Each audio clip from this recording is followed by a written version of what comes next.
grabar, tienen toda la razón. Ahí va, Ya ahorita ya empezó. Ahí está. Sí, tienen toda la razón, Gracias por, gracias por avisarme, porque no me había dado cuenta. ¿Sale? Entonces, este, digamos que, sí, sí, o sea, si quieren participar por el chat, ya tengo el chat abierto, o sea, ya estoy acostumbrándome un poquito a esto más. Entonces ya estoy como más a las vivas, ¿vale? Entonces, digamos que tendríamos que demostrar esto. Entonces, como que quieren demostrar un para todo, lo que tienen que hacer es dar un elemento arbitrario, ¿no? Entonces la prueba siempre tendría que empezar como sea A, un número real. ¿Cuál? Pues el que sea. Y luego lo que tendrían que hacer es desarrollar A operación 2, que en este caso sería A por 2 sobre 2, ¿no? Y entonces esto da sin ninguna bronca, ¿no? O sea, de hecho, esta cancelación siempre se va a valer y no va a haber ninguna bronca, ¿no? Sea cero, sea lo que sea. Y la otra que tendríamos que hacer es 2 por A, y esto sería 2A sobre 2, y esta se vuelve a cancelar, ¿sale?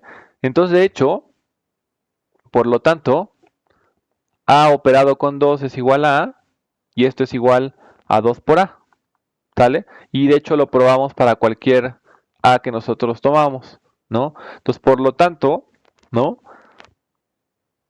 Esta operación, así como está definida, es una operación con elemento neutro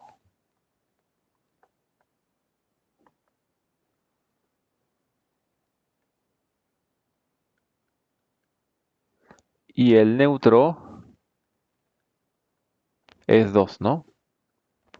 Entonces, fíjense, al principio como que parecía que íbamos a tener un poquito de problemas justamente porque nuestra deducción necesitaba hacer una cancelación con respecto a, ¿no?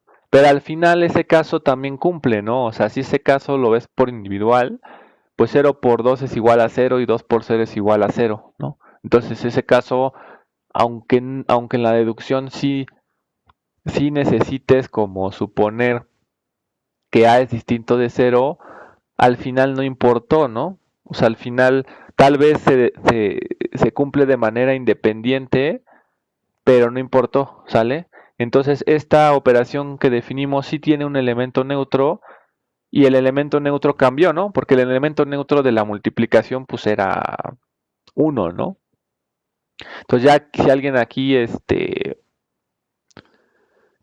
quiere hacer una deducción más general, ¿no? Diría, no, pues puedo definir A por B igual, perdón, operación B igual a por B entre un número C, ¿y quién sería el neutro? ¿Sí? Pues C, ¿no? Sería hacer pasos muy análogos a todos los pasos que hicimos, ¿no? ¿Sale? Nada más una pregunta. Sí. Cuando hagamos posteriormente un examen notario y nos topemos con un caso así, en donde todos los números cumplan, aunque haya uno en específico que se cumpla de manera diferente, así como en este caso que primero tuvimos que asumir que A era diferente de cero, pero después igual cumplía, aunque era de otra manera, necesitamos especificarlo. Es que eso no iría no debería de ir en tu examen, ¿no? O sea, eso no debería de ir en tu examen, porque eso solamente es una deducción, ¿no? Y acuérdate que lo que se califica en este caso es o sea, lo que se va a calificar perdón, lo que se va a calificar en este tipo de exámenes, ¿no? Va a ser el formalismo matemático que tú tengas, ¿no? ¿Por qué razón? Porque primero es un curso formal, ¿no? Y segundo, digo, dado la naturaleza de los cursos del primer año, estás de acuerdo que muchas de estas cosas ya las sabes, ¿no? Bueno, esto tal vez no, Sí. pero por ejemplo ya sabes derivar, ya sabes un buen de cosas. Entonces, si no lo pruebas, pues no tiene ningún chiste.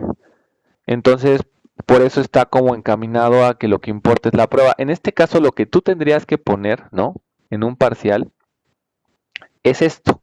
O sea, esto a lo mejor lo escribes tú en una hoja para darte una idea de qué es lo que vas a hacer, ¿no? Pero lo que tú tendrías que poner es esta afirmación, ¿no?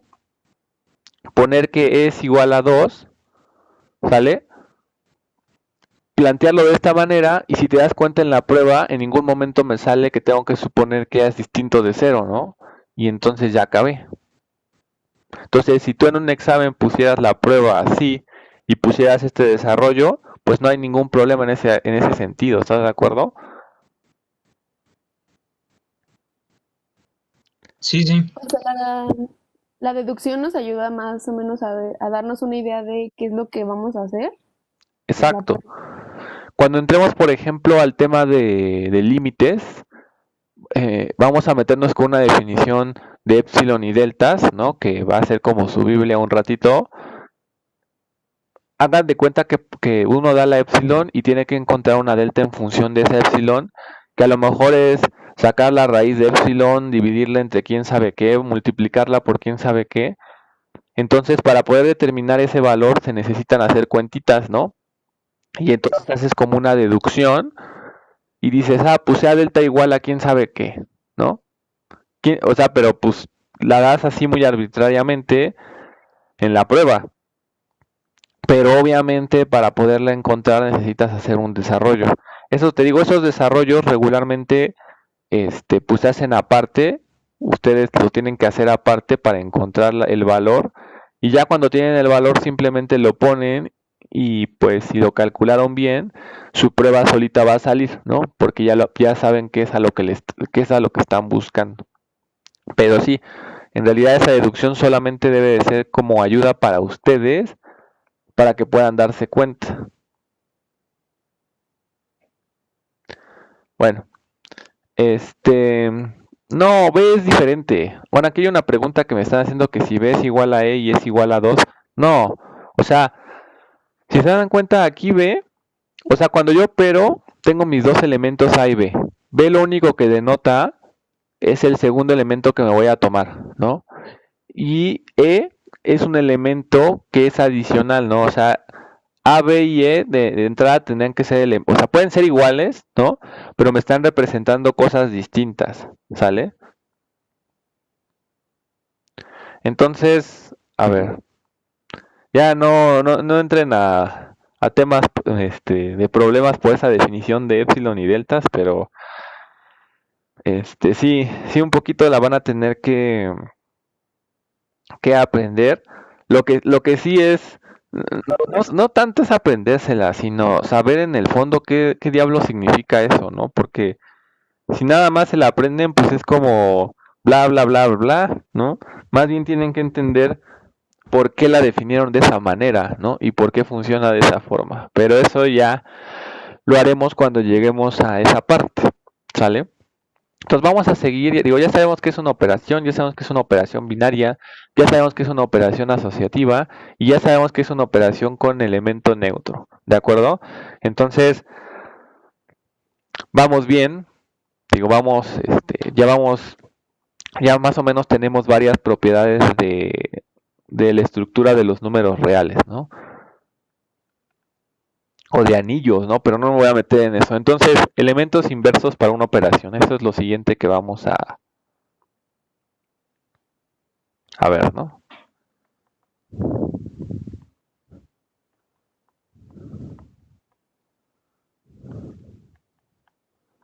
Igual, acuérdense que esto del neutro se puede hacer para operaciones todas raras, ¿no?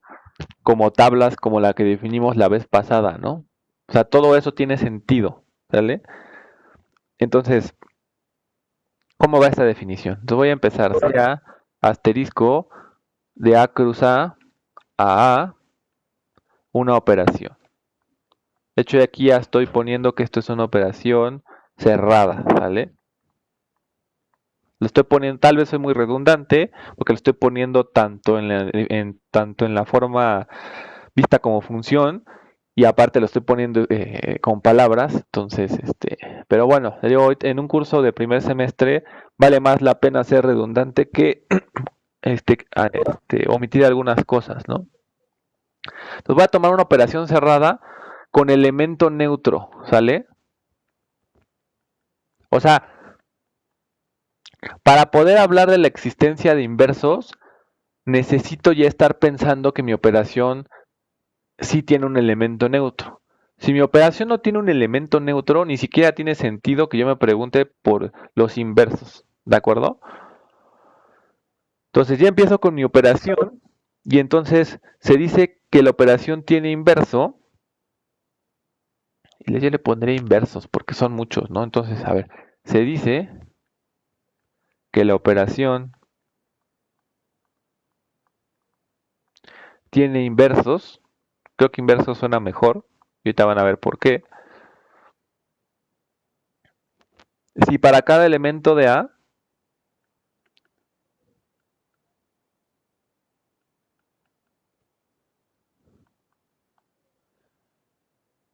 existe un elemento,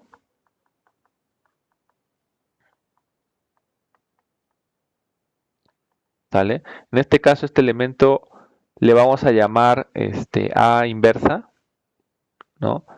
Claro, este elemento tiene que pertenecer al conjunto, ¿no? Tal que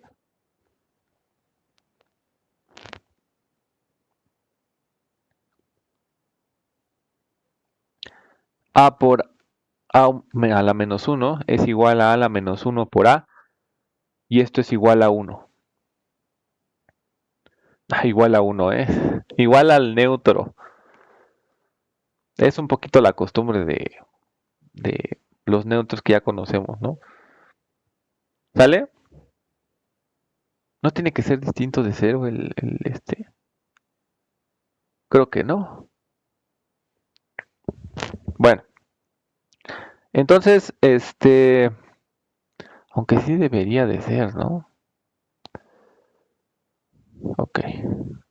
Entonces, piensen un poquito, esto es como. No, no debe de ser, porque estoy pensando, por ejemplo, en la suma, ¿no? Piensen en la suma, normal. Tómense 10. ¿Quién es el inverso de 10 en la suma? Menos 10. Exacto. ¿Quién es el inverso de 20 en la suma? Menos 20. ¿Quién es el inverso de 5 en la multiplicación? Un quinto. Un quinto. ¿Vale? Esas dos operaciones son operaciones que tienen neutros, ¿están de acuerdo? Y si se dan cuenta, les pusimos, entonces tiene sentido pensar que tenga inversos. ¿Por qué le puse inverso y no inverso? Porque son un montón, ¿no? O sea, para cada elemento que tú te tomes vas a encontrar un inverso que va a ser diferente, ¿no? Entonces, por eso preferí ponerle esto, ¿no? De inversos. Entonces, ejemplos, ¿no? Den un ejemplo.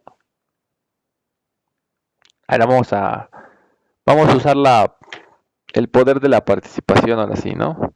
Entonces, alguien que quiera participar.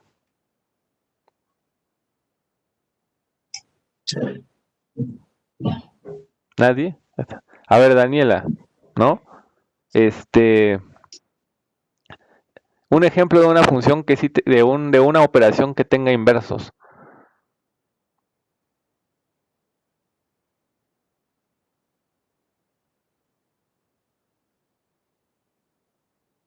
La multiplicación. ¿En dónde?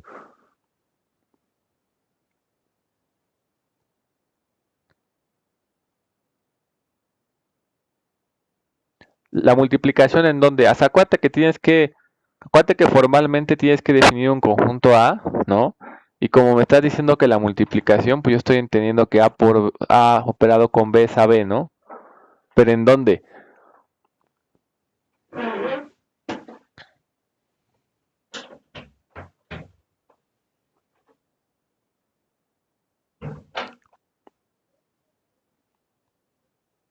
A ver, Dulce Irán. No sé, se me ocurre un ejemplo como que, bueno, A sea, bueno, doy un ejemplo con números, bueno, doy lo que tenía pensado. Ajá. Ok, que A elevado a la 2 por A elevado a la menos 2, podría ser. ¿Cómo? O Donde sea, existe, ¿el conjunto quién es? ¿Los reales?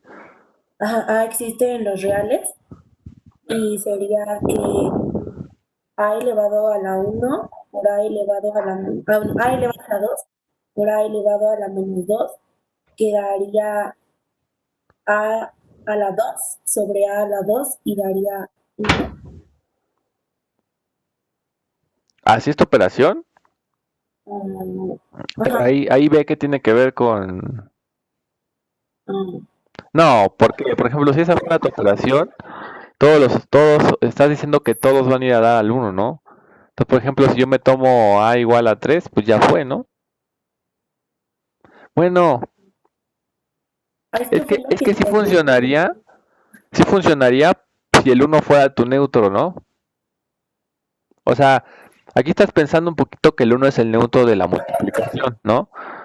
Entonces, por ejemplo, mañosamente lo que estás haciendo es mandar todos al uno para que todos sean inversos de todos o algo así, ¿no? Pero para eso necesitarías primero que esta operación tuviera neutro, pero es claro que no tiene, porque, por ejemplo, si A fuera 3, ¿no? Dime qué B me tomo para que me dé el neutro. Más bien podrías cambiar el 2 por B, ¿no? O sea, sería A a la B por A a la menos B.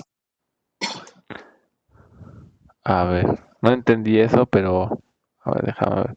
Es A, Es que me confundió un poco eso de elemento neutro. O sea, por ejemplo, en el pasado no entendí por qué debía de ser 2 a fuerza. Y me confundí un poco. Por eso pensé en ese ejemplo que le acabo de dar. sí, o sea, a ver, tu ejemplo está un poquito, o sea, tú sabes que el uno es el neutro de la multiplicación, ¿no? Entonces lo que tú quisiste hacer es una buena idea porque lo que estás haciendo es forzar a la operación a que vayan al uno todos, ¿no? El problema es que cuando haces esa estructura, esa estructura no tiene un neutro, ¿no? Entonces, por un lado, como que arreglaste el problema del inverso, pero por otro lado se te fue la bronca del neutro, ¿no? Porque en tu operación, digamos, todos deberían de ser uno, ¿no? Entonces, si yo tuviera el neutro, debería de ser que el neutro por este me diera A, ¿no? Pero suponte que tómate A igual a 2, ¿no? Entonces, esto me va a dar 1, que ya es distinto de A. Entonces, al momento de que arreglas los inversos aquí, ¿no? Ya le diste en la torre a la propiedad del neutro. Entonces tu operación no tiene neutros, por eso es que no funciona neutro, perdón, porque el neutro es único, pero eso no lo hemos demostrado, ¿no? Pero, o sea, lo arreglas por un lado, pero lo descompones por otro, ¿no? Pero tu idea es buena, ¿no? Este, a ver, Dafne, Angélica, Bueno, podría ser para la suma, ¿no? En los reales, siendo que el elemento neutro para la suma, bueno, la operación sería A asterisco B es igual a A más B. El elemento neutro sería el 0 y el elemento inverso sería que para... los elementos inversos, ¿no? ¿Vale? Que son muchos. Ajá, bueno, sí, los elementos inversos es a ver qué, a la, a la menos 1 es menos A, ¿no? De acuerdo. Dijiste la suma en los reales, ¿verdad? Ajá, Perfecto. ¿Sale? Se las puse fácil porque realmente pues ya tienen una, ¿no? Y esta era la más sencilla. La verdad que bueno que escogiste la suma, ¿no? Porque si hubieras escogido la multiplicación no es una operación que tenga inversos en todos lados, ¿no? no, no tienen el 0, creo. Entonces tendrías que haber definido R menos 0, o sea, A tendría que haber sido R menos el 0 para que la multiplicación en los reales sí definiera una operación con inversos, ¿no? Sí, Entonces, muy bien el haber escogido en este caso la suma, ¿de acuerdo? Ahora, ya es momento porque ya estamos empezando un poquito a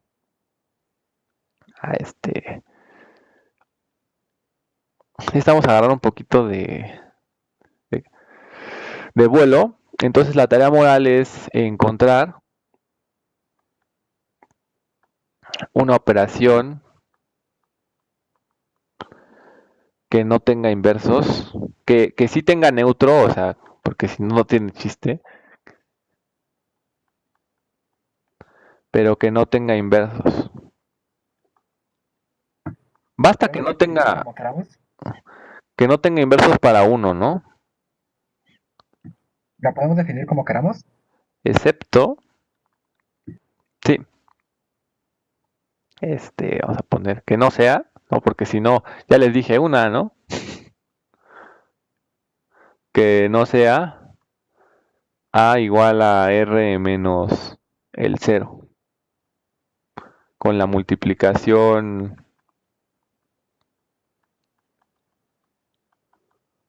a poner usual, ¿no? Ese no, ¿sale? Porque ese ya lo dije. Entonces, búsquense un ejemplo, háganse una tablita, ¿no? Definan una multiplicación rara, ¿no? Hagan una reglita ahí de correspondencia y traten de armar una operación que sí tenga neutro, pero que alguno de sus elementos falle en el inverso. ¿Sale? Juegan ahí un poquito con eso, ¿de acuerdo? Bien. Entonces, déjenme ver qué más elementos me faltan. Lo que quiero hacer es definir la estructura de anillo, ¿no? Sí, o sea, si te das cuenta en nuestra definición, vamos a subirle, pusimos que es una operación que tiene inversos si para todos los elementos se cumple que existe el inverso, ¿no? Entonces, si tú encuentras una operación y donde solo uno de tus elementos no tiene inverso, con eso ya no es una operación con inversos, ¿sale? Sí, no tienen por qué fallar todos, eso de hecho está más complicado, ¿no? ¿Qué me falta? Déjenme pensar para ya definir lo que es lo que necesitamos. Me falta una muy importante, ¿no? Hay una propiedad muy importante que no hemos analizado de los números reales. ¿Quién se la sabe o quién? Bueno, a ver, vamos a dar otra participación, ¿no? ¿Quién me dice qué propiedad de los números reales falta? A ver, Dafne. Es la conmutatividad. Exacto. Nos hace falta la conmutatividad, ¿de acuerdo? Entonces vamos a definirla, pero la vamos a definir para una operación en general, ¿no? Entonces, definición.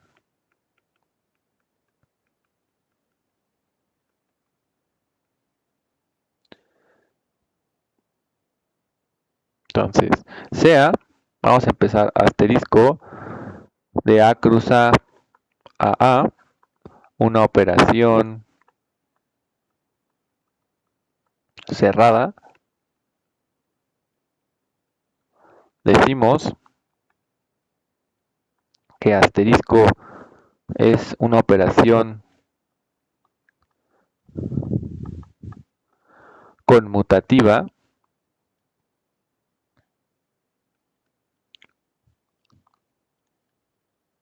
si para todo A y B que pertenezcan a A se cumple que A operado con B es igual a B operado con A. ¿Sale? Entonces, digamos, ya sabemos que la suma y la suma y la multiplicación son operaciones que son conmutativas. Digo, A por B es lo mismo que B por A y A más B es lo mismo que B más A. Entonces voy a darles un ejemplo, ¿no? Vamos a considerar, por ejemplo, el conjunto A igual a los números reales y vamos a definir A operado con B igual a la B, ¿no? O sea, uso cosas conocidas. Entonces, ¿qué piensan? ¿Esta operación es una operación conmutativa?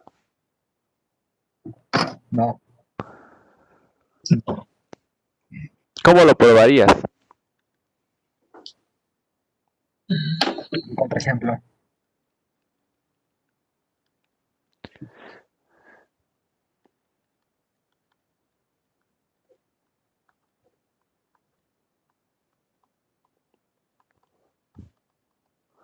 este tipo de demostración no es de las más usuales, pero esta es una demostración que va a ser por contraejemplo.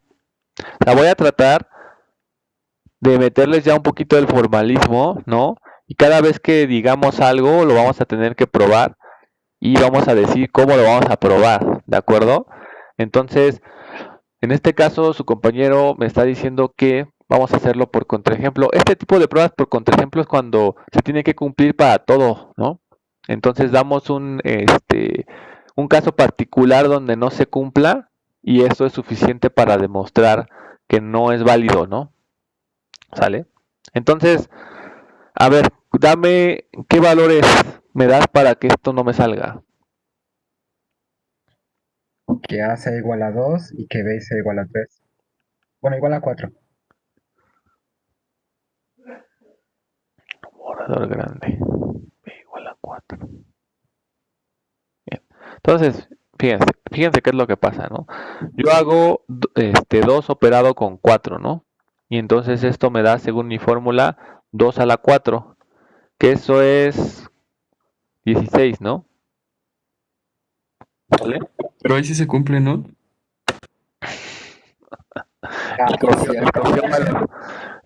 Muy mal, escogió muy mal los números, ¿no? Vas a ponerle 3 como originalmente haya sido, ¿no? Entonces, a ver, 2 operado con 3 es 2 a la 3, que en este caso sería 8, ¿no? 8.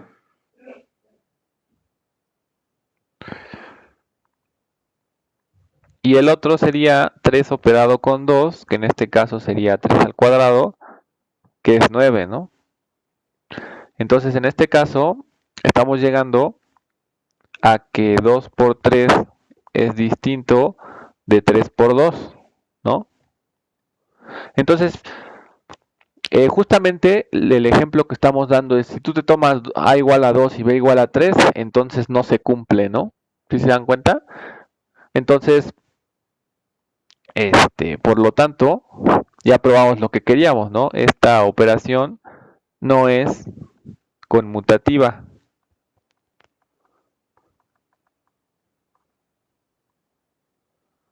¿De acuerdo? O sea, voy a recalcar, si en un examen les pongo este ejemplo y les pongo, les pregunto que si... Ay, ¿qué pasó aquí? Se cerró. Déjenlo, vuelvo a abrir. Ya se volvió a abrir solo. Entonces, si en un examen, por ejemplo, les pregunto, ¿esta operación como la definimos es conmutativa? Pues ustedes tienen que poner que no, y después tienen que poner la demostración de por qué no es conmutativa, y en este caso sería por contraejemplo. ¿De acuerdo? Sí me cerró lo último. ¿De qué forma demostramos, profesor? ¿Cómo? O sea, debemos de poner también como la forma en que lo hicimos. No, por supuesto. O sea, no es necesario, pero es muy recomendable, porque si tú pones la forma en la que lo demostraste, pues yo voy o el que lo califique, vas a ver hacia dónde vas, ¿no? Pero digamos, yo ahorita lo estoy poniendo para que, o sea, si yo ahorita estoy poniendo por qué lo estamos haciendo así, es para que ustedes empiecen a identificar los tipos de demostración y cómo las estoy ocupando. O sea, sería recomendable, pero no es forzoso que pongas cómo lo estás probando, ¿sale? Eso es más ahorita para ustedes. Pues sí se voló la última parte, pero bueno, era bien poquito. Entonces, dimos un ejemplo de una que no es conmutativa. Digo, dar ejemplos de operaciones que sí son conmutativas, pues ya tienen 2, ¿no? Si quieren lo ponemos aquí como nota, ¿no? La suma y el producto usuales son operaciones, ¿no? Conmutativas. Sigo ahí no hay mucho realmente que decir en esa parte, ¿no? Entonces, ¿Tienen dudas de lo que es una operación conmutativa?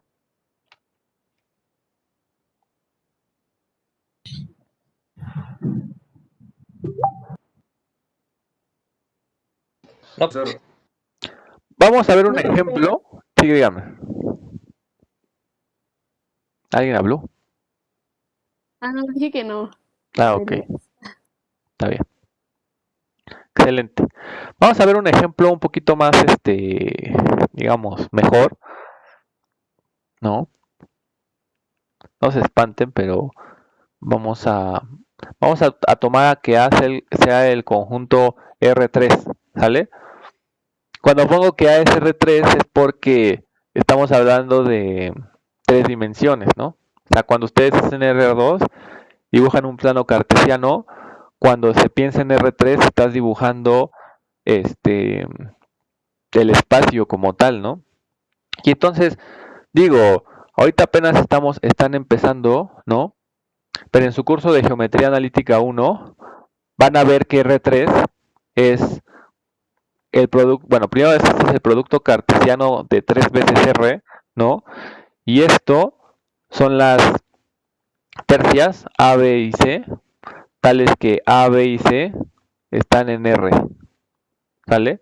De hecho, a estas cosas se les llama vectores, ¿no? A los A, B y C. Eso lo van a ver ahorita piénsenlo nada más como tercias, pero eso lo van a ver en Geometría Analítica 1, ¿no? Y de hecho esta cosa le da las coordenadas de un punto que se puede graficar en el espacio, ¿no? Entonces, voy a definir una operación, ¿no? Entonces se define, y de hecho es la operación que se define en Geometría Analítica, la operación que va de A cruz A como, o sea, es como la suma de vectores, ¿no? O sea, aquí tendría A1, A2 y A3, más, operado con B1, B2, B3, y esto es igual a simplemente sumar cada una de las entradas, ¿vale?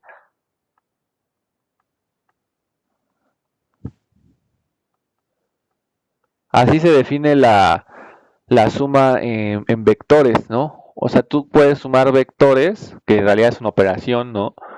Si simplemente sumas cada una de las entraditas, ¿no? Entonces realmente es una operación muy sencilla, ¿sale? ¿Por qué puse este ejemplo? Porque lo que les quiero preguntar es, ¿la operación asterisco es una operación conmutativa? ¿Qué dicen? A ver, por participación alguien. Yo. ¿Quién es yo? Sí es ¿Pablo? Pablo, sí. Sí es una operación conmutativa porque sin importar el orden en el que suman los vectores, uno obtiene un vector resultante igual. Bueno, con la misma magnitud. Lo vamos a probar porque acuérdense que estamos en un curso súper elemental, ¿no? Entonces, aunque sea una cosa obvia, vamos a demostrar lo que acaba de decir Pablo, ¿no? Entonces, en realidad, esto sí es una operación conmutativa, pero lo vamos a probar, ¿no? ¿Cómo iría la prueba? Fíjense. Vamos a ponerla como proposición, ¿no? Y simplemente nuestra proposición va a decir asterisco es conmutativa. Digo, ya no voy a poner quién es asterisco porque ya lo puse ahí arriba, ¿no? Entonces, esta prueba sería de manera directa, ¿vale? Entonces, lo que yo tendría que hacer es tomarme elementos arbitrarios. Entonces, en este caso me tomaría A1, A2 y A3, ¿no? Y B1, B2 y B3, elementos de R3, ¿sale? Que son los elementos donde estoy operando. De hecho,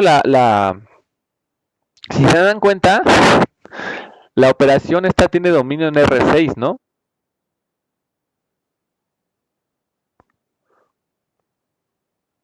Para que vean cómo hay, o sea, con estas definiciones bien fáciles, como que ya se puede empezar a complicar un poquito, ¿no? Pero, digo, sí, se podrían espantar mucho por eso, pero realmente eso no interesa, porque vas a operar dos cosas de R3 al final, ¿no?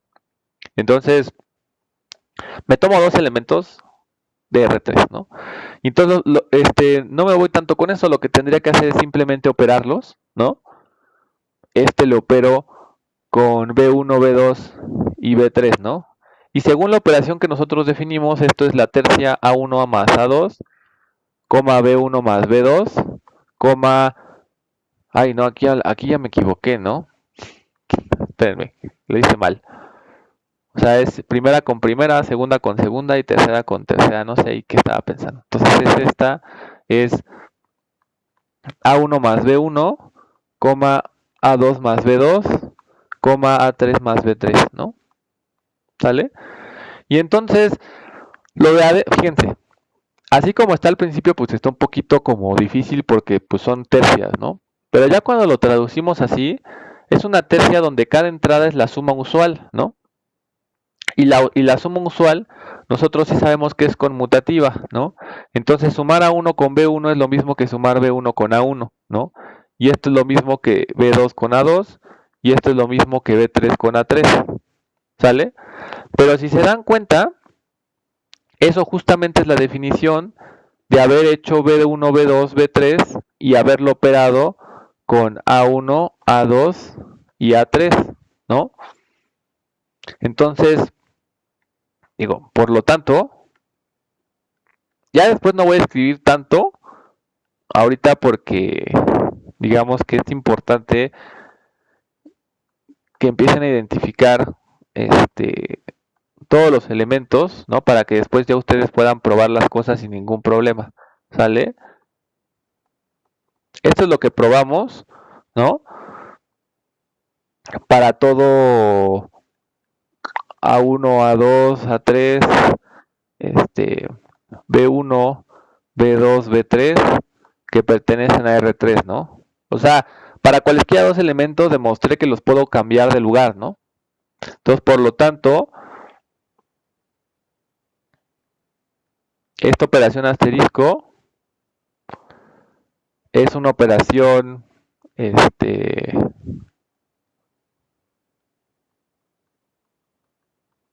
conmutativa. ¿De acuerdo?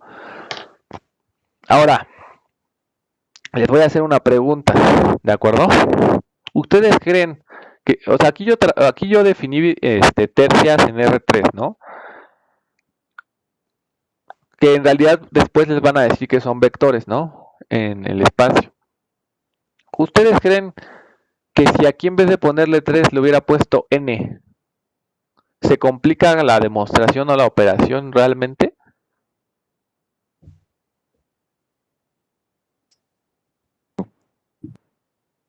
Pues no, sigue siendo conmutativa, ¿no? Seguiría siendo conmutativa, ¿no?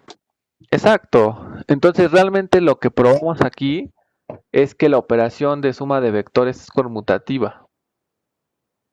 ¿Vale? Y no es, o sea, no se espanten porque estén en dimensión n. De hecho, les digo, en este curso no nos vamos a enfocar en dimensión n, ¿no? Pero digamos que, por ejemplo, en este ejemplo, aunque me salió un poquito, pues no es algo difícil, ¿no? O sea, simplemente es sumar cada una de las entradas. Si tengo 10 entradas, sumo 10 entradas. Si tengo n entradas, sumo n entradas, ¿no? Entonces realmente pues no es una operación que sea muy descabellada o que ya sea demasiado complicada, ¿vale? Entonces, pues es un ejemplo que nos ayuda a dos cosas. Uno, a dar un ejemplo un poquito diferente del usual para la conmutatividad. Y dos, pues les ayuda de una vez a ustedes para que poco a poco se familiaricen con Rn, que ese sí lo van a estudiar en geometría analítica, ¿vale? Ok, entonces, dejen de pensar si me falta alguna otra cosa. Creo que ya no. Creo que ya definí todo lo que necesito para definir la estructura que necesito. Ay, no, sí, todavía me falta. Me falta una propiedad que tengo que definir, que es la propiedad distributiva. ¿Sale? Para ya poder definir lo que significa hacer Sí, bueno, entonces, a ver, vamos a poner la propiedad que falta, ¿no? Entonces vamos a ver dudas hasta aquí de lo que hicimos. No, Ok. Entonces, Profe, dime. yo no entendí por qué la operación tenía dominio en R6. Porque en este caso, ¿quién es A? A es R3, ¿no? Pero acuérdate que la operación su dominio es A cruz A. Entonces en este caso sería R3 cruz R3, ¿no? Y eso es R6. Ah, ok, gracias. Bien, entonces, propiedad distributiva.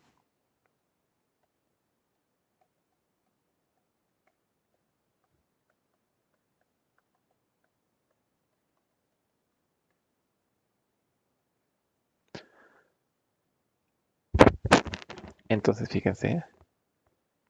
Para poder hablar nosotros de propiedad distributiva, tenemos que hablar de un conjunto, ¿no? Que de entrada ya tenga dos operaciones binarias.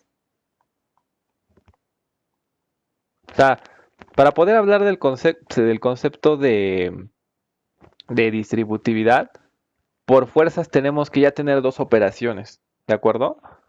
Si no tenemos dos operaciones, ni siquiera tiene sentido preguntarnos si A tiene, o sea, la propiedad distributiva va sobre A, ¿no?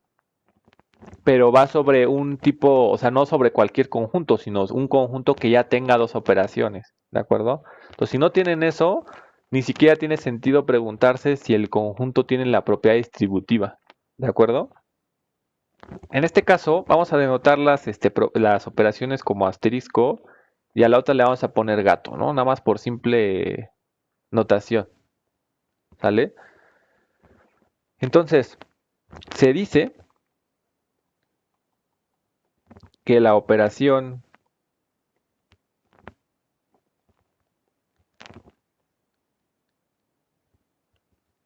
ya me empiezo a acostumbrar un poco a escribir así, ¿eh? Que la operación asterisco se distribuye. ¿Asterisco o gato, profesor? ¿Cómo? Ah, ¿asterisco o gato? Asterisco. Ah, ok, ok. La primera es asterisco y la segunda es gato. Creo que son lo suficientemente distintos como para que me salgan, ¿no? Diferentes. Entonces, la operación asterisco se distribuye en gato.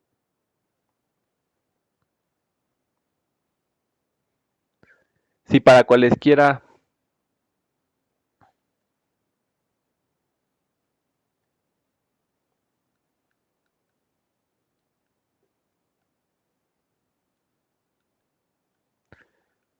A, B y C elementos en A se satisface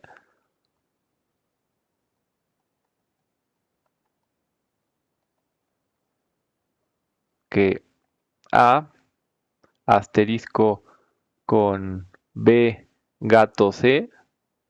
Qué raro se ve esto, ¿eh? Esto es A asterisco B gato A asterisco C. ¿Sale? O sea, es como que se distribuye, porque hagan de cuenta que es como si yo pudiera, o sea, cuando yo hago asterisco B gato C, es como si yo pudiera, pues opero con B y luego le hago gato y luego opero con C. ¿Qué es lo que ustedes hacen en sumas y multiplicaciones? Por ejemplo, vamos a ponerlo, ¿no? A lo mejor eso lo hace más claro. O sea, el ejemplo más claro es el producto, o sea, el producto usual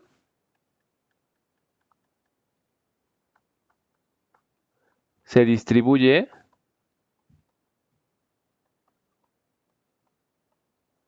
en la suma, ¿no? La suma usual, ¿sale? O sea, lo que ustedes sí saben es que A por B más C, ¿no? De hecho, la operación aquí está, pero no la ponen. Esto es A por B, la voy a poner en este caso para que se vea, más A por C, ¿no? ¿Ya vieron? O sea, y ponemos los paréntesis también, ¿no? Para que, digo, eso no se pone, porque ya ustedes son unos genios con los números reales, ¿no? Pero digamos que si estás haciendo un tipo de operación que no es la usual, pues sí que es conveniente ponerlos para ver qué estás haciendo, ¿no? Entonces, todo el mundo sabe eso, ¿no? De hecho, eso es lo que usa uno para factorizar en álgebra, ¿no? Sí. Entonces, ¿y al revés funciona? ¿Cómo? Dejen de pensar si al revés se puede. No estoy diciendo algo muy raro. Creo que no, ¿verdad? Porque sería A más B por C. No, al revés no se puede, ¿no?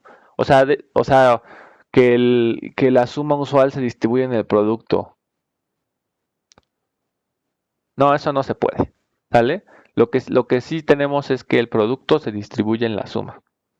¿De acuerdo?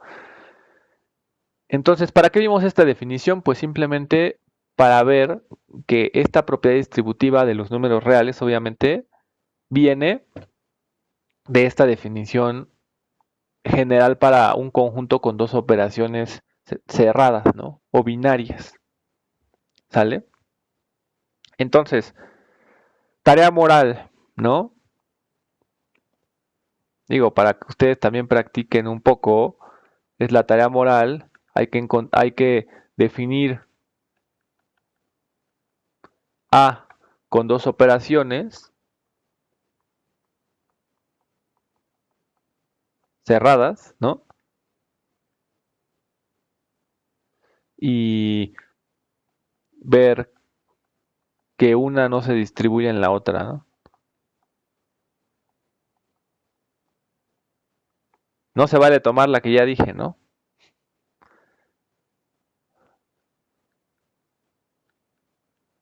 ¿Vale? O sea que la suma no se, ¿cómo es? La suma no se distribuye en el producto, ¿no? Eso ya no se vale porque eso ya lo hicimos. Digo, simplemente es para que ustedes practiquen cómo construir operaciones, y cómo ver que cumplen o no cumplen las propiedades que nosotros pusimos, ¿no? Déjenme pensar. No, pero es que tendría que definir la multiplicación por escalar en vectores, ¿no? Necesito otra operación y no lo voy a hacer, ¿no? Entonces, sí, entonces la tarea moral se queda aquí y ya lo que les preguntaría es, ¿tienen duda?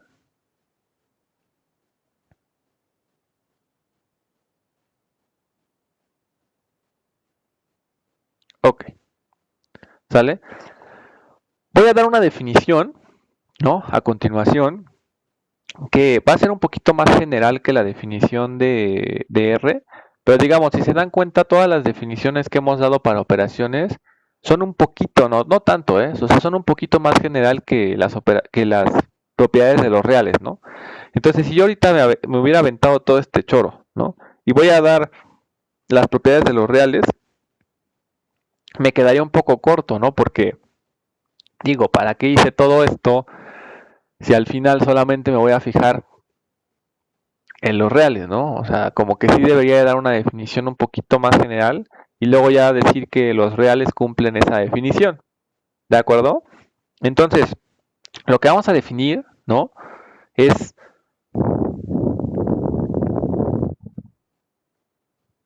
el concepto de campo, ¿vale?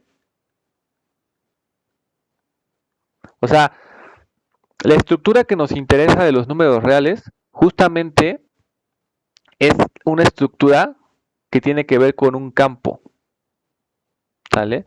Regularmente, vamos a quitar esos paréntesis porque voy a cambiar la redacción porque se ve un poquito mejor si lo pongo así. Vamos a quitar vamos a quitar esto. Y vamos a ponerle para que se entienda un poco mejor. Vamos a ponerlo definición de campo. Y el campo ustedes lo deben de entender como un conjunto K, porque regularmente la notación para campo es con una K. ¿Vale? Entonces, van a tener una K, donde van a tener una operación gato, y van a tener una operación asterisco, que regularmente la operación gato es la operación de suma, y la operación asterisco es la operación de producto, pero obviamente son sumas y productos en general, ¿no? O sea, no son los usuales que ustedes conocen. Entonces, el campo, la definición de campo va enfocada a un conjunto que ya tenga dos operaciones, ¿de acuerdo? Operaciones como las definí desde el principio, ¿no? Que simplemente era una función que va de A cruz A a un B, ¿no? ¿Sale? Entonces, digo, en este caso sería de K a K a un... Ok, de acuerdo. Entonces, vamos a decir cuáles son las características que tiene la estructura de campo, ¿no? Y después hacemos comentarios, ¿no? Para que no me esté deteniendo en cada una de ellas, ¿vale? Entonces, vamos a empezar a decir qué es esto, ¿no? Entonces, un campo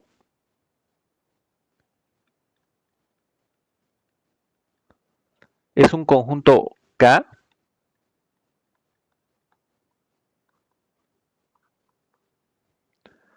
con dos operaciones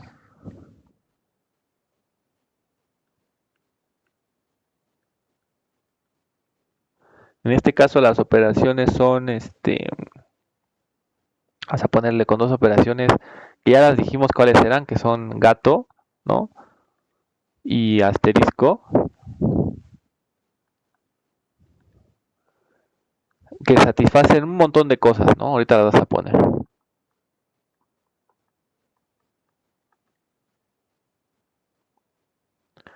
Uno.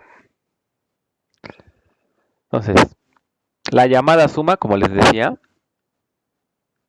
que en este caso el gato es la suma del campo, pero les digo, es una suma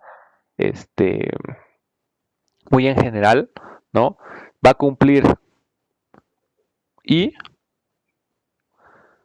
es cerrada. ¿Vale? Tiene que ser una operación cerrada. 2. Tiene que ser una operación asociativa. ¿Vale? 3. Es una operación que tiene elemento neutro.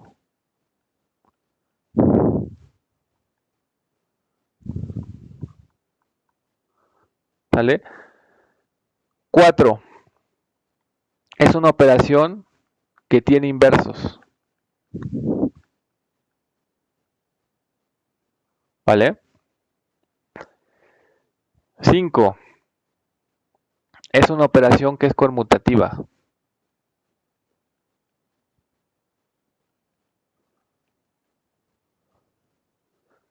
Y bueno, esas son las propiedades, son 5 propiedades en total para la primera operación, ¿no? O sea, la primera operación tiene que cumplir todas estas cosas y ustedes ya saben perfectamente qué significa que esa operación cumpla todas estas cosas porque ya cada una las revisamos, ¿no? Ahora, así como gato va a tener que cumplir un pack de propiedades, también la multiplicación va a tener que cumplir sus correspondientes propiedades, ¿no? Entonces voy a poner la llamada multiplicación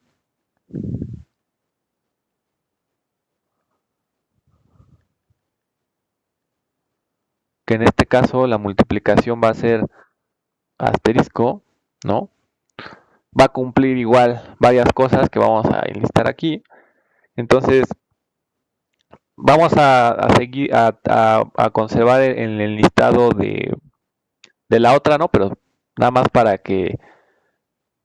Porque en realidad son las propiedades que van a tener que demostrar cuando quieran ver que algo es un campo. Que aquí no nos vamos a enfocar en demostrar campos, ¿no? Nada más quiero que vean la estructura, ¿no? Entonces, asterisco es cerrada. Tiene que ser cerrada también. Luego la 5 es que tiene que ser... No sería la 5, ¿no? Sería como la 6 aquí. Ya me equivoqué. ¿Será la 7? Sí. Y es que aquí puse algo muy raro, espérenme. Y no, le voy a poner... ¿Qué le iba a poner acá? Entonces esta sería la 6 y esta sería la 7, ¿no? Entonces la 7 sería que es asociativa. quedamos más o menos igual que acá arriba, ¿no? Entonces, sí, exacto. Bien. Entonces, la 7 es que tiene elemento neutro.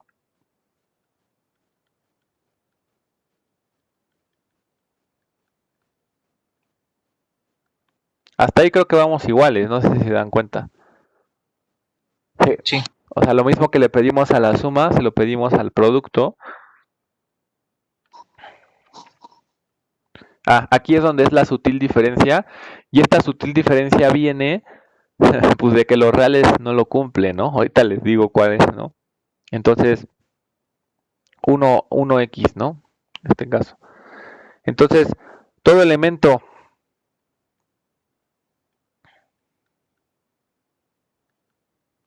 diferente al neutro aditivo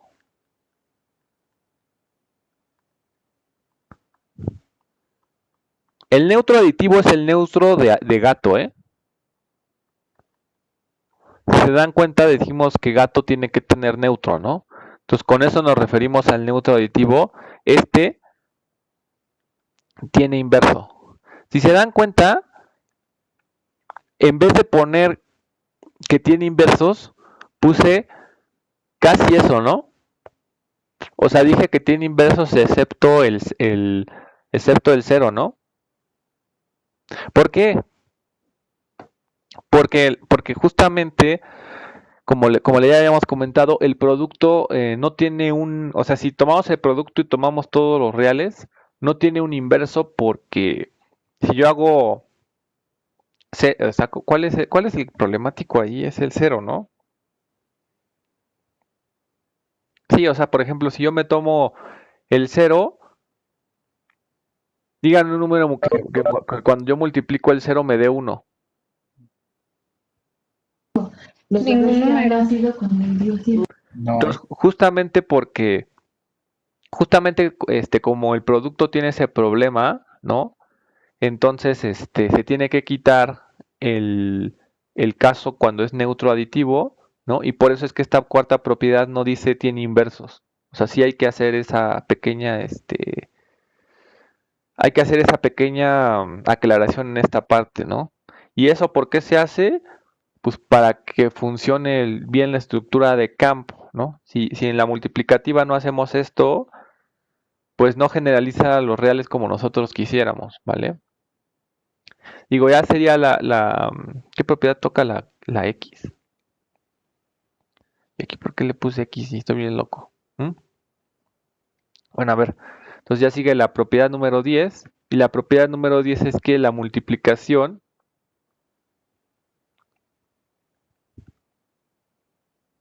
se distribuye en la suma. ¿Ay, a poco no le pido que sea conmutativo? ¿Cómo no? Yo digo que sí. ¿A poco no se lo pido? ¿Cómo no se lo vamos a pedir? Claro que se lo vamos a pedir, ¿no? Ahí falta una onceava. Y la onceava es que sea conmutativa, ¿no? ¿Vale? Entonces, si se dan cuenta, de hecho, por ejemplo, si se dan cuenta, si quito la 10, y que de hecho la debería haber puesto al revés, si ustedes tienen oportunidad, pónganla al revés. Digo, solo es un detalle técnico. ¿Por qué? Porque si se dan cuenta, esta definición se divide como en dos partes, ¿no? Que gato cumpla 5 cosas, ¿no? Puse 12. Ah, sí. Entonces, ahí está. ¿Sale? Entonces, que gato cumpla 5 cosas y después pongo que asterisco cumpla 5 cosas y una adicional que tiene que ver con las dos, ¿no? Esa es, digamos, la distributiva aquí está. No es la 10, es que la multiplicación se distribuye en la suma. Eso es la propiedad distributiva. Entonces, si quieren que les comente un poquito más, cuando una operación tiene estas 5 propiedades, a eso se le llama un anillo conmutativo. ¿sale? Entonces, de hecho, un campo es una estructura que está formada de de dos anillos, ¿sale? Dos anillos que se distribuyen uno en el otro, ¿sale? Pero eso no, digamos, eso solamente es como cultural. Lo único que sí importa es que sepan que un campo tiene todas estas propiedades y que son 11, ¿de acuerdo? Eso es lo único que realmente importa. Y entonces, ahora lo que vamos a hacer, lo que vamos a hacer es un resumen de las propiedades. Ya está, o sea, ya vamos a decir que los reales son un campo con la operación suma y multiplicación. Si ustedes toman los reales aquí, ¿no? En vez de K toman los reales y toman la suma y la multiplicación que ustedes conocen, ¿a poco no la suma cumple todas estas 5 y la multiplicación cumple todas estas 5 y la suma se distribuye en la multiplicación? Aquí puse la multiplicación, ¿verdad? Es la multiplicación. Aquí arriba también lo pusimos, ¿no? No, aquí lo pusimos al revés. Ah, no, sí está bien. La multiplicación, que aquí le puse producto usual, ¿no? Se distribuye en la suma. Sí, sí está bien dicho. Es importante que esté bien dicho porque si no los va a hacer bolas, ¿no? Entonces, los reales cumplen todo esto. ¿De acuerdo? Entonces, vamos a hacer una tablita, ¿no? Como tipo resumen. Ah, y aquí las tablitas se pueden complicar un poco, ¿no? Pero, vamos a ver cómo la hacemos, ¿no? Entonces vamos a hacer una tabla. ¿Sí me saldrá? Ay, ojalá que sí, a ver. Bueno, a ver, vamos a intentarlo. Entonces, vamos a hacer la siguiente tabla. ¿Sale? Ay, sí, no sé qué voy a hacer, pero bueno, a ver. Vamos haciendo la parte fácil de la tabla, que es como poner las propiedades así, ¿no? De esta. Entonces, esta es cerrada. Esta es la asociativa.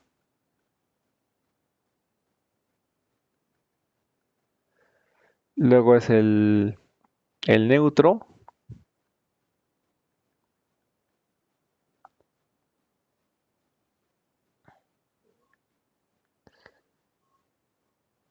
Digo, espero, no estudié algo de dibujo, pero tampoco creo ser tan malo. Entonces, a ver, vamos a ver si me sale, ¿no? Entonces, este es el inverso. Esto es conmutativo, ¿no?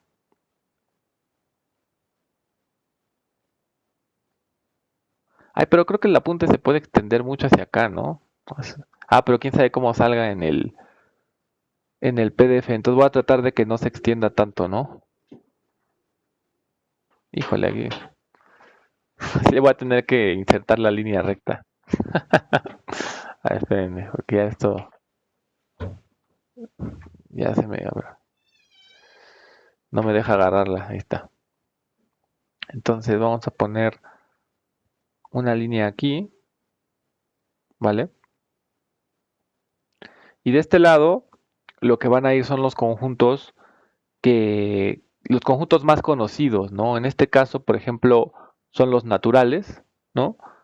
Tenemos los enteros, tenemos los racionales, tenemos los números. ¿Y ese cuál es? Tenemos los números. Ah, ya, tenemos los números irracionales y tenemos los números reales. ¿De acuerdo? Esos son, digamos que los. La voy a hacer por partes la tablita y ustedes traten de verla unificada. Digo, creo que por partes no voy a tener ningún problema en construirla, ¿de acuerdo? Entonces, por ejemplo,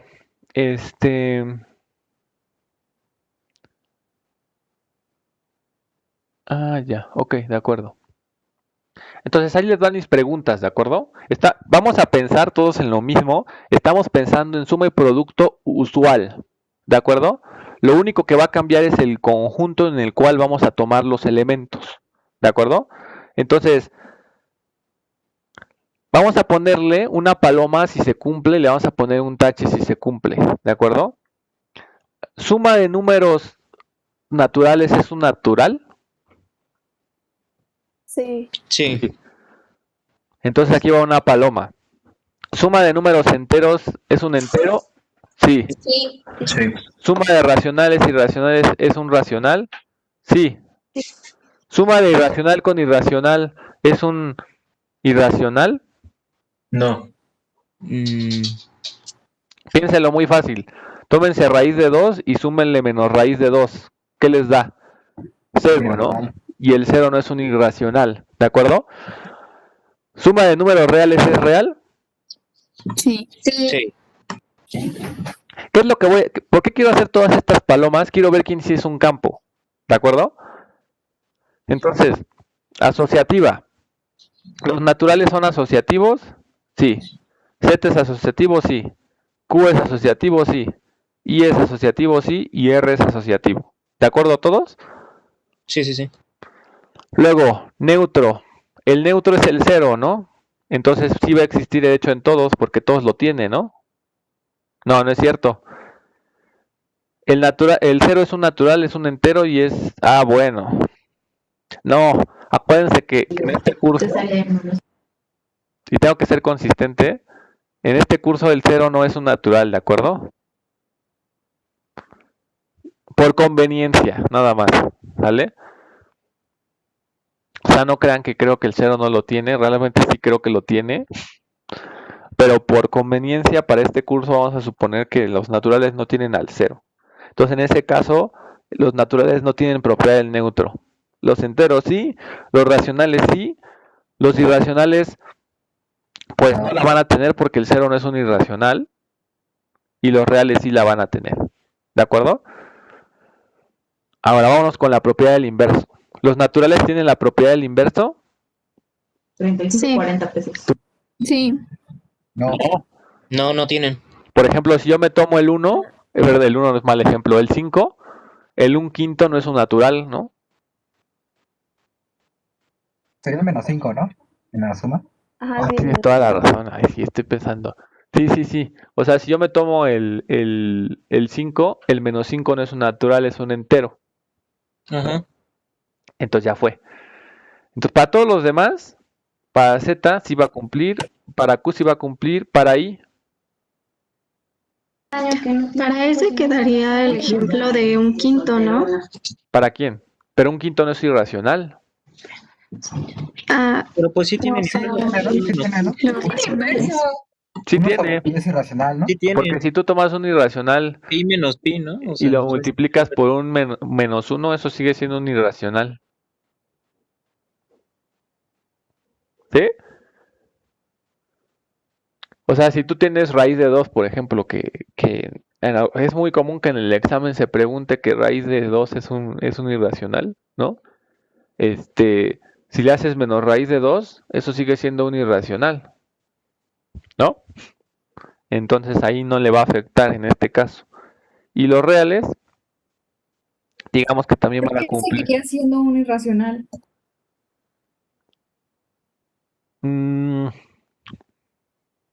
Digo, Como fracción, ¿no? habría que probarlo, ¿de acuerdo? O sea, si tú ya sabes que, o sea, si tú supones, vamos a suponer, por ejemplo, la puedes hacer por contradicción. Suponte que menos A es irracional. Es racional, perdóname. Ah, pues ya la tienes. A ver, si menos A es racional, menos 1 también es, bueno, menos raíz de 2, ¿va? Supongamos que menos raíz de 2 es racional. Tú sabes que menos 1 es racional, ¿estás de acuerdo? Ahora, también sabes que que producto de racionales es racional. Entonces, si tú multiplicas menos raíz de 2 por menos 1, eso tendría que ser un racional. Y entonces eso te diría, o sea, menos raíz de 2 por menos 1 es raíz de 2. Entonces eso te llevaría a una contradicción porque te diría que raíz de 2 es racional. ¿Sí? Y de hecho, en general, si le pones A, o sea, si tú supones que menos A es un racional, eso implica que A es racional. ¿Sale? Entonces, por ese argumento que acabo de decir, ¿no? No puede, o sea, el negativo de un irracional siempre tiene que ser un irracional. ¿De acuerdo?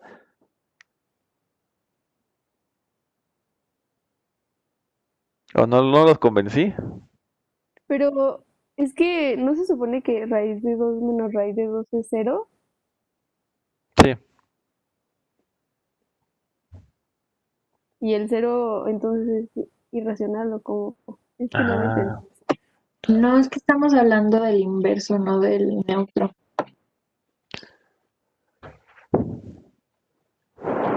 ya te entendí, ¿eh? O sea, sí tienes un punto. Tienes un punto.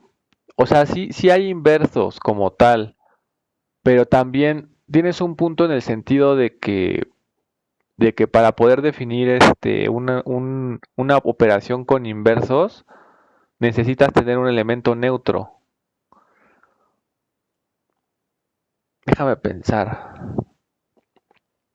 O sea, sí tiene inversos, ¿de acuerdo? Pero sí, o sea, digamos, si queremos ser formalmente, o sea, si somos muy formales en el sentido matemático y que sí debemos de serlo, a pesar de que sí tiene inversos, no podemos decir que los tiene, porque para poder hablar de inversos necesito que exista el cero, ¿de acuerdo? Y en el caso de los irracionales, no, el cero no está en el conjunto, ¿no? Entonces, en estricto sentido, pues no tiene inverso, o sea, sí tiene, pero no puedo decir que los tiene porque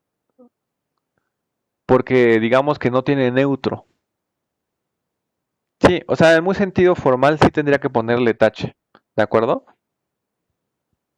Pero sí los tiene, o sea, digamos, si nos salimos de los irracionales, que eso es como hacer forcing en conjuntos,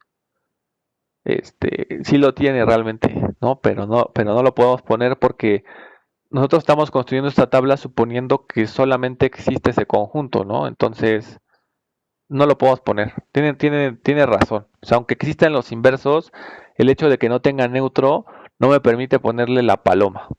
¿Todos de acuerdo? Ah, entonces es únicamente suponiendo que no, que existe nada más el conjunto con el que estamos trabajando. Sí, Ah, ok. sí, claro, porque, o sea, Ah, pues entonces así sí no tiene. exacto. O sea, digamos, si le pusiera paloma tampoco sería, o sea, tampoco sería que estuviera mal, ¿no? Pero digamos que si lo queremos pensar así en el bien, sí le tendríamos que poner el tache, ¿no? O sea, ¿por qué no considero que ponerle paloma estaría mal? Pues porque sí tiene inversos, ¿no? Pero ¿por qué es más adecuado ponerle el tache? Porque si somos formales, nuestra definición decía que para que tengas inversos tiene que existir el neutro, ¿no? Entonces, como no existe el neutro, pues no tiene sentido hablar de inversos y por eso le estamos poniendo el tache. ¿De acuerdo? Vamos a la última parte, que es la conmutatividad. Y la conmutatividad la cumplen todos, ¿no? Ahí no hay debate. ¿Sale?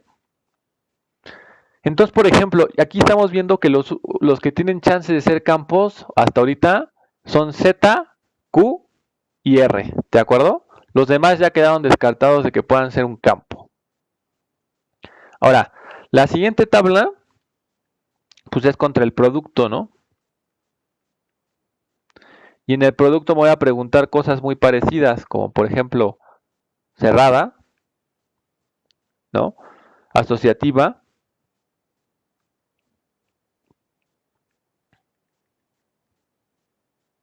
neutro. Aquí voy a decir que tengan la propiedad de inversos, pero excluyendo el cero, ¿de acuerdo? O sea, ¿qué quiero decir con eso? Que tengan la propiedad del inverso, o sea, que la operación tenga la propiedad del inverso, pero cambiando el conjunto quitándole el cero, ¿de acuerdo? Eso es lo que estoy diciendo. O sea, por ejemplo, los reales no tienen la propiedad del inverso en todo, ¿no? En el cero no la tiene, pero los reales menos el cero sí. Entonces eso es lo que estoy tratando de decir en esa parte cuando le pongo inversos distintos de cero, ¿de acuerdo? Y la última que tiene que ver es la conmutativa, ¿sale? ¿Qué es lo que nos conviene más? Me conviene más volver a poner aquí las cosas, ¿no? Ay, ¿dónde estaba la línea recta? Aquí está. O sea, me conviene aquí como ya dejemos esta tabla en paz, ¿no? O sea, en realidad es una sola tabla, pero digamos que me conviene volverlos porque ya no los veo, ¿no? Entonces aquí volvería a poner los naturales, Z, Q, I y R, ¿no? Y entonces, pues la cuestión, vamos a volver a poner otra línea, aquí está, es, ahí está. Entonces, vamos a hacer las mismas preguntas, ¿no? Pero ahora pensando en el producto y si me equivoco me ayudan, ¿sale? Entonces, producto de naturales sí es un natural. Producto de enteros sí es un entero. Producto de racionales sí es un racional. Producto de irracionales, No, Ahí no, ¿verdad? Irracional, ¿no? si yo multiplico, por ejemplo, raíz de 2 con raíz de 2 me da 2, ¿no? Ah, sí, es cierto. Y ya valió. Producto de reales sí es un real. ¿Sale? Luego, asociativa. Esto lo van a cumplir todos, ¿no? ¿De acuerdo? Propiedad del neutro. En este caso es el 1, ¿no? Entonces los naturales sí la van a tener. Z también la va a tener. Todos lo van a tener, ¿no? Los No irracionales, lo ¿no? tiene, No. ¿sí? Los irracionales no lo tienen toda la razón, porque el 1 no es un irracional. Pobres irracionales, ¿no? Son los peorcitos, ¿no? Ahora, inversos. Los naturales no tienen los inversos, ¿no? Ni Z. Q sí los tiene. Los irracionales, ahí está, a ver. Sí los Como no tiene, ¿no? tienen neutro, no tienen, ya. Ah. No, pero no, sí, exacto, no tienen. Y me quito de problemas, ¿vale? Ya. Como no cumple la primera, no la segunda tampoco. ¿Sale? Y los reales, sí la cumple. Conmutativa la cumplen todos. ¿Sale? Digo, bueno, tuve que haber sacado alguna ventaja de que mi definición de inversos dependía del neutro, ¿no? A ver, pero pensemos, si no dependiera del neutro, ¿tendría inversos? Sí, ¿no? Se puede poner 1 sobre pi. Pero eso sigue siendo un irracional. O sea, si tú tomas un irracional A y haces uno entre A, ¿eso sigue siendo un irracional? ¿Siempre? Raíz de 2 entre 2 sería 1, ¿no? Raíz de 2 entre 2. Pero sería 2 Entre raíz de 2, perdón. Pero eso no es su inverso. No. Está bueno ese, ¿no? Suena a que no. Sí tiene. Les voy a decir por qué. Porque digamos, si un número es racional, es de la forma que es P entre Q, ¿no? Entonces su inverso tendría que ser de la forma Q entre P. Entonces, si de alguna manera el inverso fuera de la forma Q entre P, tendría que llegar a que el inverso tendría que ser de la forma P entre Q, ¿no? ¿Sí o no? Sí, no, no. El inverso de un irracional es irracional, ¿vale? Pero eso tal vez se los deje de tarea o así. O lo hacemos, ¿no? O sea, digo, algunas cosas se las dejaré de tarea y otras no, porque no da tiempo de hacer todo, ¿no? Pero no, ya lo pensé y el inverso de un irracional sigue siendo un irracional, ¿no? Entonces aquí otra vez, dependiendo de qué tan estrictos seamos, podríamos ponerle paloma o tache a la parte de los inversos, ¿no? Como hace rato. Que de hecho me quedó casi igual, ¿no? No, sí cambia un poquito. ¿Sale? Y necesito hacer un caso especial, ¿no? Porque digamos, acuérdense que en la estructura de campo teníamos como nuestros dos primeros bloques, que en este caso eran estos. Ay, ¿qué estoy haciendo aquí? Y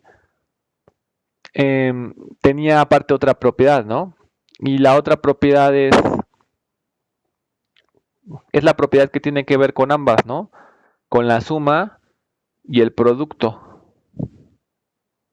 Y esto era la propiedad distributiva, ¿no? ¿Sale? Entonces, para el caso de la propiedad distributiva, los números, todos la cumplen, ¿no? ¿Sale? Entonces, si se dan cuenta, hay los complejos. No, a ver, los complejos, ¿todo el mundo sabe qué es un complejo? No, Bueno, Cuando se usan reales e imaginarios juntos, ¿no? un número complejo es todos los números que puedan ver de la forma A más BI, donde A y B son números reales. Y es igual a raíz de -1, ¿sale? Lo que sea que eso signifique, porque acuérdense que las raíces no están definidas para números negativos, ¿no? Los complejos son los números que tienen una parte real y una parte imaginaria, ¿no? Y cuando la parte imaginaria es 0, entonces son los números reales. O sea, son como números o sea, son un conjunto de números más amplios que los números reales. Y nada más como brevario cultural, porque les digo que aquí no me voy a meter con los números complejos, es que los números, en este caso lo que estamos viendo es que los dos que son campos son los racionales y los reales, ¿no? Pero resulta que también los números complejos van a ser un campo. ¿Sale? Sí. Bueno, creo que me adelanté a su pregunta, pero sí, los números complejos también van a ser un campo. ¿Sale? Pero, sí. Sí, por eso búscale en internet el campo de los números complejos. ¿Sale? Entonces, sí, entonces, pero digamos, no nos vamos a meter a decir que o sea, no nos vamos a meter con el campo de los números complejos, porque no va a salir, pero solamente como cultural sepan que sí son un campo también, ¿sale? De hecho, los campos, o sea, regularmente cuando uno usa campos es porque define espacios vectoriales, ¿no? Eso lo van a ver en geometría. Y los espacios vectoriales, los campos más famosos son los reales, o sea, los campos que se ocupan son los campos reales, un espacio vectorial real o un espacio vectorial complejo, ¿vale? Pero te digo que eso se sale un poquito de nuestro alcance y nunca me gusta salirme del alcance del curso, ¿no? Entonces, digamos, de tarea moral, ¿no? Digo, o sea, ya sabemos que los reales son un campo, ¿no? Y también los racionales.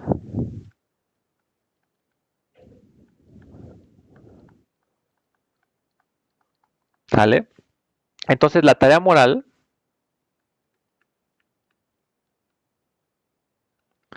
es escribir las propiedades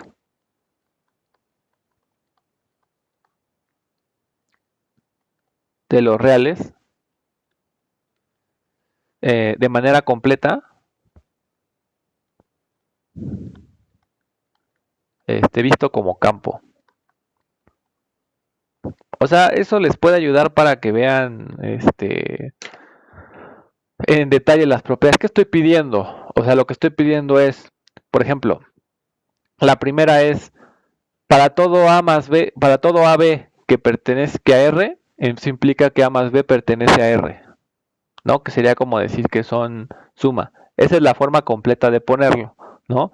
Por ejemplo, para la propiedad asociativa, para todo A, B, C en R, A más paréntesis B más C es igual a A más, es igual a A más B paréntesis más C.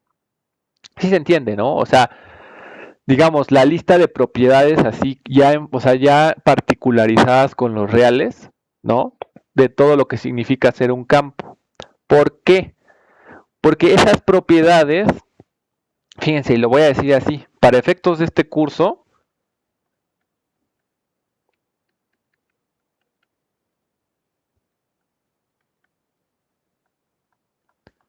todas las propiedades de los reales, todas las propiedades de campo para R son axiomas. O sea, tal vez para otro curso no. Si hacemos la construcción por sucesiones de Cauchy o si hacemos la construcción por cortaduras de Dedekind, se puede probar que las operaciones suma y producto cumplen todo eso y que por lo tanto R es un campo. Pero para este curso, donde no vamos a construir las operaciones como tal, todo eso va a ser un axioma, ¿no? O sea, que A más B sea igual a B más A es un axioma. Que A por B más C es igual a A más B más A por C, eso es un axioma. ¿Sí me explico lo que quiero decir? Entonces, ¿la teoría moral sería solo enlistarlos? Sí. Ah, bueno. Enlistarlos bien, ¿no? Completos, para que tengan su lista completa de axiomas, ¿sale? Porque te digo, en este curso sí vamos a pensar que eso es, o sea, esto ya es una verdad, ¿no? Para efectos de este curso, obviamente. Que de hecho, no sé si alguno ha leído el Spivak, pero el Spivak dice que ya suponemos que la estructura de los números reales existe, ¿no? Y lo mismo vamos a hacer aquí. Lo único que se dan cuenta que hice fue definir todas las propiedades en términos de operaciones para que vean que no es algo trivial que los reales cumplan eso, ¿no? Es algo que los reales cumplen porque pues ya son muy estudiados y son muy comunes y desde la primaria les enseñan que eso es la ley, ¿no? O sea, desde la primaria les enseñan a sumar, les enseñan a multiplicar, ¿no? Y entonces ya les enseñan, de hecho, aunque ustedes no lo pongan, ya están suponiendo que todas estas propiedades son válidas, ¿de acuerdo? Pero cada una de las propiedades tiene un sentido, ¿no? Dependiendo de la operación. Y eso es lo que quería, o sea, como les digo, no construimos los números reales, pero sí estudiamos cada una de sus propiedades a detalle, ¿no? Entonces, ¿qué es lo que les voy a decir? Hay que diferenciar justamente la segunda parte de esta parte de números. O sea, la primera parte es decir que los números reales son un campo y que cumplen todo eso. Esa es la primera parte, ¿no? Y la segunda parte es, bueno, ¿y qué más? ¿No? Porque la pregunta es, por ejemplo, y la pregunta que tendrían que hacerse es, ¿qué diferencia hay entre Q y R? ¿Sale? ¿Por qué? Porque todo lo que estudiamos no importó, o sea, sí importó, pero Q y R la cumplen, ¿no? Alguien que sepa cuál es la diferencia. Y no van a decir que tienen los irracionales, o sea, la diferencia en estructura. Bueno, no sé si es eso, pero que si lo vemos como una recta, Q puede tener como hoyos en donde estarían los irracionales. O sea, bueno, no sé si eso es como decir que tiene irracionales, pero creo que sí. Exacto. La diferencia es la completitud. ¿Sale? La completitud es una propiedad para espacios métricos que tiene que ver con que toda sucesión de Cauchy sea convergente. Que en términos intuitivos quiere decir que no hay huecos. O sea, si ustedes pintan la línea real, ¿no? Hay como, o sea, si pintan los racionales hay como huecos, ¿no? Y los reales no tienen huecos, ¿vale? Y con eso tiene que ver la completitud. Y sí, justamente esa es la diferencia, o sea, que los reales no tienen huecos y que los racionales sí tienen huecos, ¿vale? Pero formalizar eso es un poquito difícil, sobre todo en cursos de primer semestre, porque es una propiedad un poquito difícil de manejar, ¿no? Entonces, nosotros vamos a distinguir, o sea, la completitud tiene muchas formas por sucesiones de Cauchy, o sea, tiene muchas formas de verse, pero nosotros lo vamos a abordar, ¿no? Con el axioma del supremo. ¿Sale? El axioma del supremo es una propiedad que tienen los números reales que es que es equivalente a la completitud. ¿no? O sea, no vamos a ir a abordar el tema por sucesiones de Cauchy, porque ni siquiera sabemos qué es una sucesión, ¿están de acuerdo? Ese es creo que el tema 2 del temario, ¿no? Entonces, no podría yo agarrar y hacerlo por sucesiones de Cauchy, pero el concepto de axioma del supremo es un concepto que es equivalente en los reales a la completez, ¿sale? A que no haya hoyos. Entonces, va a resultar que el Q no lo cumple y va a resultar que R sí lo cumple. ¿Sale? Entonces, súper importante. O sea, lo siguiente que vamos, ahorita ya no lo vamos a ver, lo siguiente que vamos a estudiar en las siguientes clases va a ser el axioma del supremo, con dos objetivos. Diferenciar el campo de los números racionales del campo de los números reales, ¿no? Tres objetivos, ese es el primero. El segundo objetivo, o sea, el primer objetivo es que Q es diferente de R por ese axioma. La segunda razón es porque es una forma equivalente de ver la completez. Y la tercera razón es porque el axioma, porque siempre que quieren hacer pruebas con respecto a los números reales, aplicar el axioma del supremo es fundamental, ¿sale? O sea, siempre que en muchas demostraciones de reales que tengan que hacer, el axioma del supremo es algo, la existencia de los supremos es algo que siempre deben de tener en mente, ¿de acuerdo? Entonces, el axioma del supremo es una propiedad muy importante de los números reales y que es exclusiva de los números reales, ¿de acuerdo? Entonces, por esas tres razones es que vamos a abordar el tema viendo el axioma del supremo, y una cuarta razón podría ser que todavía no sabemos qué son sucesiones, ¿no? Entonces, el temario dice que tenemos que ver la completitud de los reales y por eso se decidió, bueno, yo decidí que lo vamos a ver en vista del axioma del supremo, porque tiene muchas ventajas verlo de esa manera, ¿sale? Entonces, ¿qué es el resumen? Bueno, el resumen es que tienen que conocer, o sea, las propiedades de campo de números reales son sus axiomas, eso es con lo que vamos a trabajar en el curso de cálculo, y va a haber una tercera propiedad que vamos a empezar a estudiar que tiene que ver con la completitud y que es súper importante, que es el axioma del supremo. ¿De acuerdo? Entonces, ahí termino la clase. Ya simplemente sería si alguien tiene alguna duda o alguna pregunta.